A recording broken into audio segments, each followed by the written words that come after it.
चलिए तो आज हम लोग ये ट्रिग्नोमेट्री टेबल याद करने का ट्रिक जानते हैं। क्या? ट्रिग्नोमेट्री टेबल याद करने का ट्रिक। देखिए, वैसे तो कुछ चीज़ें याद रखनी ही पड़ेगी, लेकिन कुछ चीज़ हम लोग ट्रिक से याद रख सकते हैं। तो चलिए हम लोग स्टार्ट करते हैं।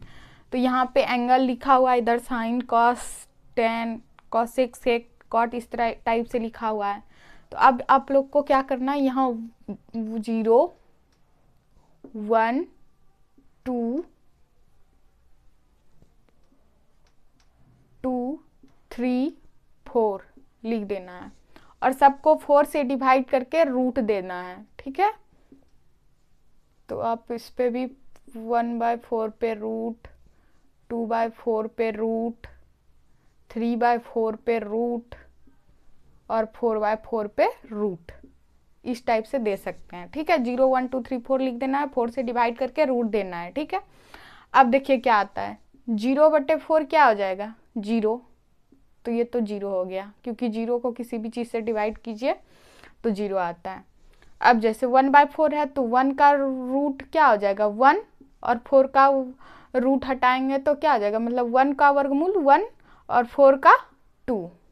ठीक है, और ये 2 दूनी 4 कट गया, तो ये क्या आ गया? 1/√2 आ गया। ठीक है, और ये 3√3, तो √3 रह जाएगा, क्योंकि √3 का वर्गमूल नहीं निकलता, और 4 का क्या हो जाएगा? 2 हो जाएगा। और ये 4 कैंसिल हो गया, 1 बचा, तो 1 पे रूट करेंगे तो क्या आएगा? आंसर 1 आएगा। तो देखिए, साइन 0 डिग्री का वैल्यू 0, साइन 30 डिग्री का वैल्यू 1/2, साइन 45 डिग्री का वैल्यू 1/√2, साइन 60 का वैल्यू √3/2, साइन 90 का वैल्यू 1। इस टाइप से आप याद कर सकते हैं। अब देखिए, कॉस का लिखना है तो क्या करना है, बस इधर इसको इधर से लिखिए। कॉस में क्या होता है, जैसे कॉस 0 डिग्री का वैल्यू निकालना है तो साइन 90 का वैल्यू जो होगा वो कॉस 0 का वैल्यू होगा। तो इधर से आप इसको लगातार लिखते जाइए। तो ये कॉस 0 का वैल्यू क्या आ जाएगा? 1 √3/2, 1/√2, 1/2 और ये 0। इस तरह से आप कॉस का याद रख सकते हैं। साइन का निकालने जान गए तो कॉस आपको बस इधर से लिख देना है तो कॉस हो जाएगा। अब 10 में क्या होता है? 10 0 का वैल्यू 0, और 30 का वैल्यू 1/√3, और 45 का वैल्यू 1, और 60 का वैल्यू √3, और 90 का वैल्यू नॉट डिफाइंड। अब आप लोग को ये हम एक शॉर्ट्स में बता देंगे कि 90 नॉट डिफाइंड क्यों होता है। ठीक है, अब देखिए, cosec theta naught defined. Cosec theta naught defined इसलिए होता है क्योंकि कॉसेक थीटा में क्या है? 0 है। मान लीजिए कॉसेक थीटा क्या होता है? साइन थीटा का अपोजिट होता है कॉसेक थीटा। तो साइन थीटा इक्वल्स टू क्या होता है? साइन थीटा इक्वल्स टू हम लोग पढ़े हैं क्या होता है? लंब बटे कर्ण। ठीक है, तो कॉसेक थीटा इसका जस्ट अपोजिट होता है। क्या होता है? कर्ण बटे लंब।